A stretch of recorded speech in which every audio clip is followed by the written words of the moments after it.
Everybody, it's Gil here with the Sailing Vessel Dream Chaser, and in this week's episode we visit the USS Constitution in Boston. We remove the butterfly hatch of the boat, and I show a great way the 4-year-old GrandSquid can help out with boat chores. Hey, if you're new to our channel, my wife and I do videos every single week about our lifestyle, living aboard and refitting our 51-foot classic sailboat. Not nearly as beautiful as this, but we're attached to her. If you like that kind of content, do us a favor, go ahead and like it, subscribe, and share it with your friends. Thanks, everybody. I so rarely do tourist things when I travel for business, and it's been a lot of years since I saw the USS Constitution. So I got in early today. In order to save some money on a flight, I took a really early flight. I actually departed at 5:20, so I boarded at 4:50 this morning. But it got me here to Boston at noon. So before heading up to my hotel, I figured I'd come check it out. So right now I'm in a little introductory theater, just waiting for the introductory movie to get started. A marvel when she sailed out of the 18th century, Old IronSides is a miracle as she sails across the 21st. It's a pretty amazing wooden model of the ship. And when I say wooden model, this thing is about 6 feet long and probably 10 feet tall at the top of the masts. But you can just kind of get a sense for the detail in this model. To give you an idea, if you look on deck, I mean, you can see just about everything, including the lines in the steering mechanism. Pretty cool model.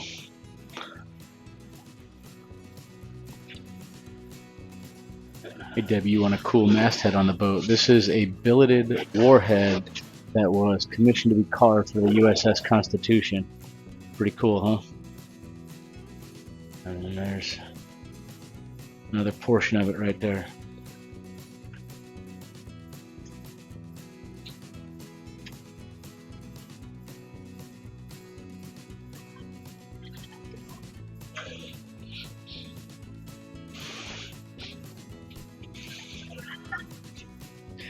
Not so easy. That is not easy to do. And I'm not doing it 100 feet up in the air like these guys. Yes, I'm Captain Isaac Hall at this moment. I was the first captain of the USS Constitution. Alright, that was dorky and a little fun. So this is pretty cool. This is what a Navy dry dock looks like. And you can see the wall on the far side there. They actually just roll the ships right in here. You can see the blocks on the side that automatically adjust or get adjusted. And then they drain it on out. Pretty cool. Pretty impressive size. Let me look closer and show the same thing. They have the majority of the bowsprit off, judging by the way those lines are sitting there kind of slack.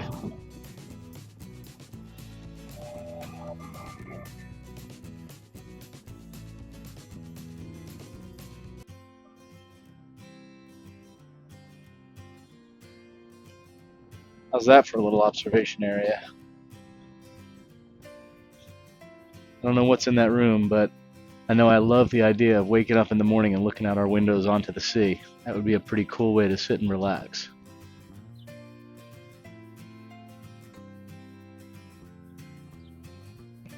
Something tells me the view out those shutters in the back is probably pretty spectacular. A little better than what we even see on our boat for sure. So hopefully we can check it out when we get on board. What do you think, Deb? Is that for you?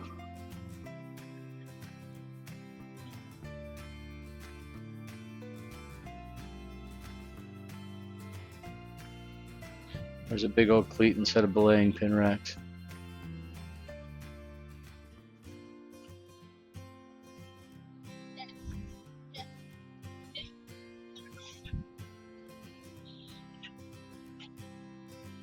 Or one deck down, but just to give you an idea.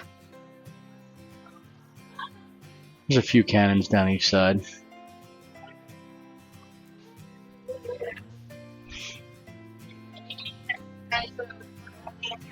And here's the winch. So, you think about this, obviously before these steps were here, there were guys down here cranking on this to get those sails up and down. That's pretty amazing. Including locking mechanisms right here. Put this thing in perspective. That's my hand going in just one of the pin openings. And this looks like the captain's quarters back here. Nice covered bunk area back there. Probably a saloon right behind the doors that can't see. Office seating and dining area. There's room for 2 cannons even back here. I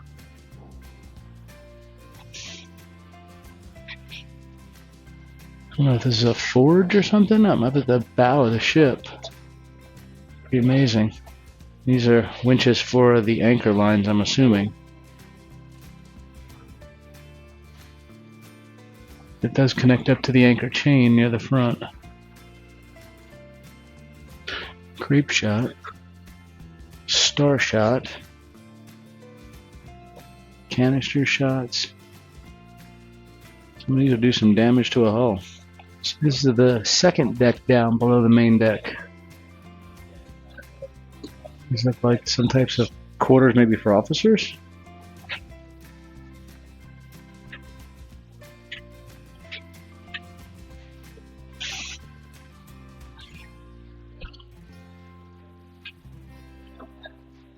These are fire buckets. Interesting.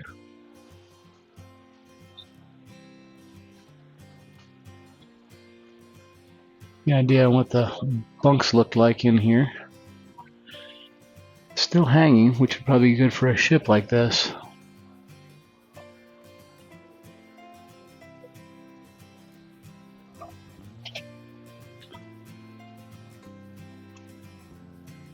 The officer's quarters, you can see, with a desk, and again a hammock with mattress. This here was the surgeon's stateroom.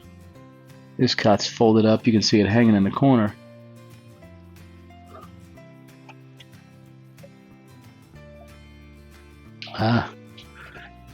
Looks like steering command right back here. If you can see this, there's the rudder arm. And if you can read that up there, it's sitting right in 0 degrees, and it has starboard turn with 5, 10, 15, and 20 degree markers. And then it also has it on the back over there too, if you notice the black with the white paint on it. Pretty interesting. And those lines all come down in here to a set of turning blocks. And this cabin of the 5th lieutenant.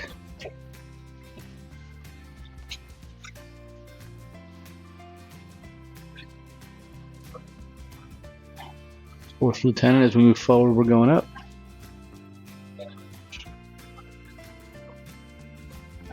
Here's what crew quarters look like right here.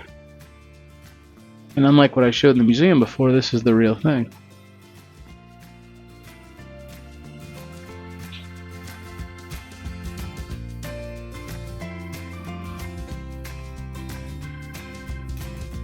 I think that's the bilge pump. Yep, wooden hull boats do have a tendency to let in some water. But I will show you this right over here, because this, maybe the pudgiest little tugboat I have ever seen. That thing is literally about 12, maybe 15 feet. It is not much larger of a footprint than my dinghy. It's pretty cool. So that was really cool. It's a neat amount of history. The craftsmanship, the way they've restored that ship is just amazing. You know, not too long ago I went and visited the Star of India when I was out in San Diego, and you know, I don't know, they both probably restored to about the same type of condition, but this thing is just beautiful, and it's interesting that it's truly a warship, where the Star of India was primarily a cargo ship. A bit of a museum in it just to show you how things were done on those types of ships, but this one's definitely amazing. Nice skyline view of downtown Boston.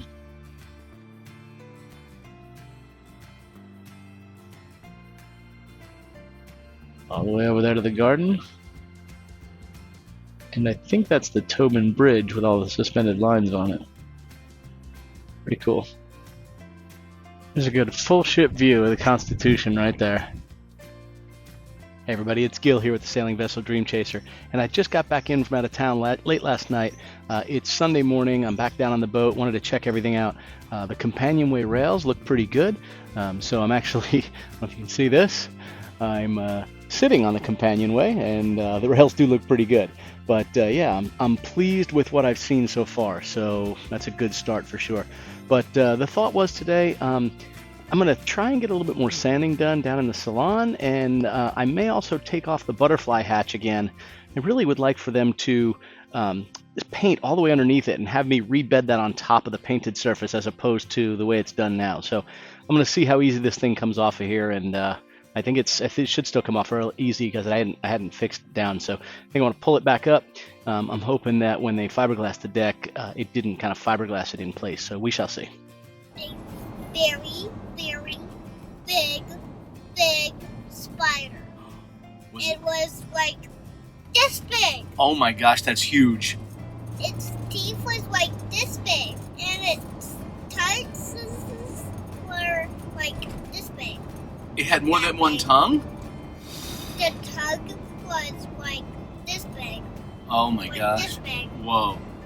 The legs are like this big. It was real. It was real? It was real in my dream. It tried to bite me, and I went so fast, it kept on chasing me. I was hiding from it, and it could not see me because I camouflaged. You camouflaged? I could camouflage in the dark. So how did the dream end? Did it have a happy ending or a sad ending? A happy ending. I saved the spider's ending. Yeah, and its heart. Was its heart in jeopardy? Yeah. Oh. And his heart was about to get eaten by his other broken heart. That was a very close one. He ate the whole entire body of me. Is that amazing? What's strange He ate is my legs and my shoes and my socks and my legs and my pants. oh my gosh. So a minute ago I Not asked my head, but not this part of my body. So just like from the waist up you were still a person? I mean, you said it was a happy dream, so were you happy being half a person? Yeah. Half a mermaid, half a person. Oh, that's so good. What I want to do here is take this butterfly hatch off. I want to rebed the glass that's on it, and I think it should come off fairly easy since I've never attached it when I redid it knowing we were doing the decks. Oh, God, it's horrendous looking.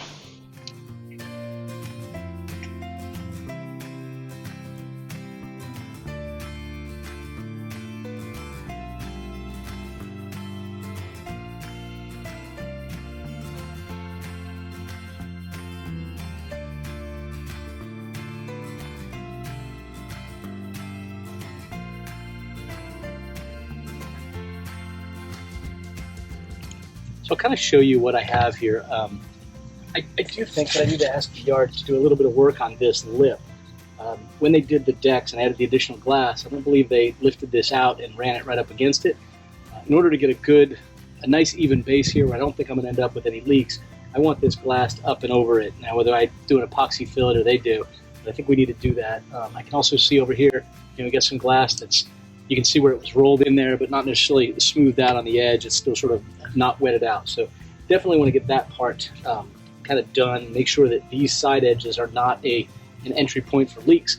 I noticed the other day, after all the decks were done, there was a spot over on that side of, even with there was a beam that goes right here, where that beam goes over to the side, it was dripping right from the bottom side of that beam. I don't know if that was water running down the deck to here and seeping in and running along that beam. Not sure, but this is a suspect location if nothing else. So certainly something we want to look at. All right, so we've got my two pieces of wood laid out here. I've got the red line on it that I just drew from the bottom side. I'm going to cut that a 1/2 inch wider, and I'm going to duct tape it down to the top. And the idea here is it's just something to keep the water out of the boat. And while I get this thing rebedded and put back in here, it'll also give the yard a chance to fiberglass right up to it and form the edges right there before I fix that back down onto the deck.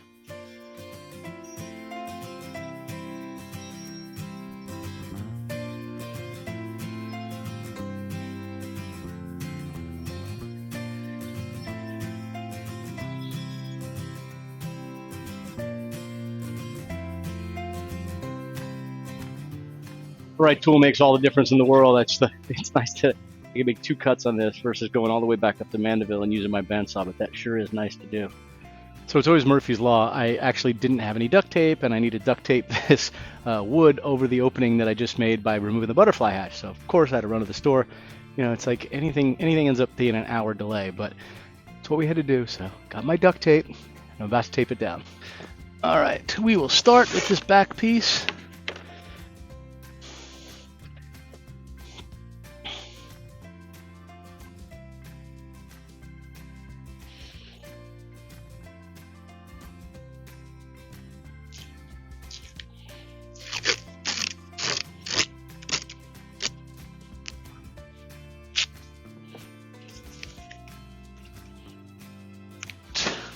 This is just a matter of cutting each piece of tape and trying to seal it as best I can along the edge. I don't expect this is going to keep every single ounce of moisture out, but I want it to keep the majority of it. I'm just pushing it down so it's kind of sealing that on there pretty tight, and I'll come back and do some...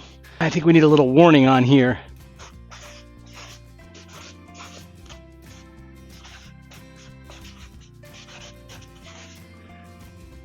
Oh, just kidding. So tell me again what you're making? Jellyfish. Very good. That's okay. So did you name your jellyfish? His name is Grandpa? Okie dokie. Hey, Grandpa the jellyfish. I brought my little helper today. Helper / work slower downer. But it's always great spending time with her down here on the boat. And I found something that she's really, really helpful at.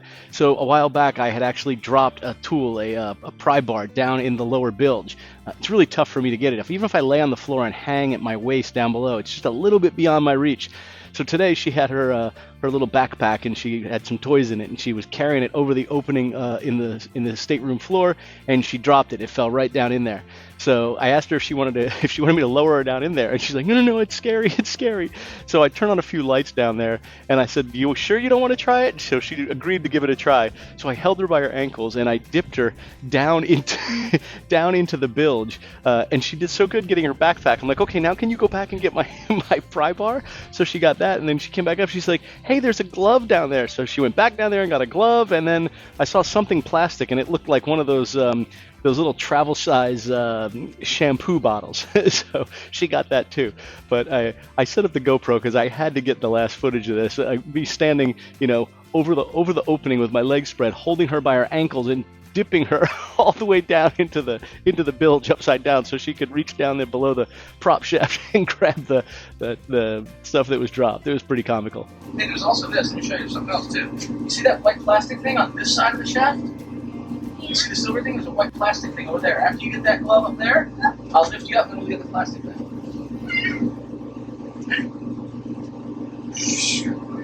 Alright, 1, 2, 3. Alright, we're going to start with that glove. Can you reach that glove right there?